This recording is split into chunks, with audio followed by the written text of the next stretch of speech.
Hey everybody, welcome to Movie Time's Movie of the Week. I'm Sean. Alright guys, so we're continuing with this month of October and the horror movie genre. I watched a classic this week. This week's movie of the week is the original 1976 version of The Omen. This film is starring Gregory Peck, Lee Remick, and David Warner. That's right, Dr. Jordan Perry from Teenage Mutant Ninja Turtles 2: Secret of the Ooze. So as I watched this film, I had seen things and heard things from people about this film, but I've never seen it.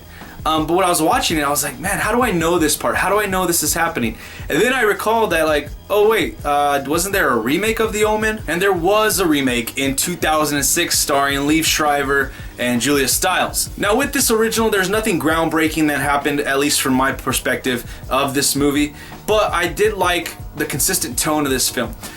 With this film, you have a lot of stuff going on in the sense of it's very normal, but then at the same time it's very weird.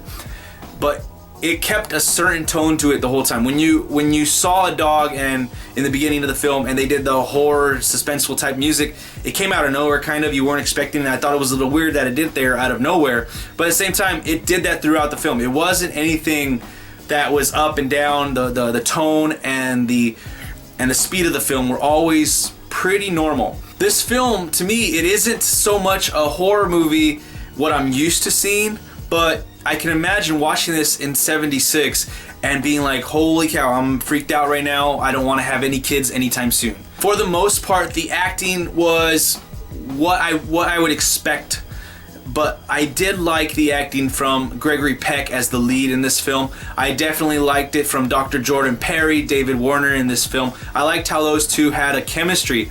Now, of course, in '76, it seems like there's still a little bit of overacting going on because, I don't know, I guess we hadn't evolved yet at that point to where we are now. There was a lot of overacting, it seemed, going on back then in this film. It seemed that certain characters were a little bit over the top in their acting, but it still held true to what the story was, what the tone of the film was, and what was going on. I really enjoyed that aspect about it. It wasn't too many ups or downs with that part of the film.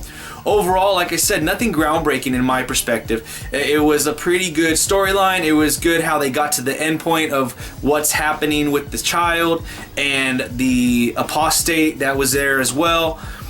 It was just overall, it was a nice, enjoyable film, especially for Halloween time. It's something you could probably sit around with your friends and watch and have a couple beers and reminisce and talk about these horror films. It's nothing that's gonna, not scare you off your seat or anything like that, but it is enjoyable. So with that being said, this film is on Netflix, and I definitely recommend you guys watching this for a film to watch during Halloween this time of year. It was definitely enjoyable for myself. Alright guys, so that's it for Movie Time's Movie of the Week. Remember to click the like, share, subscribe buttons down below. Leave your comments, questions, suggestions in the comment section. Let's have a great conversation this week. We'll see you next time.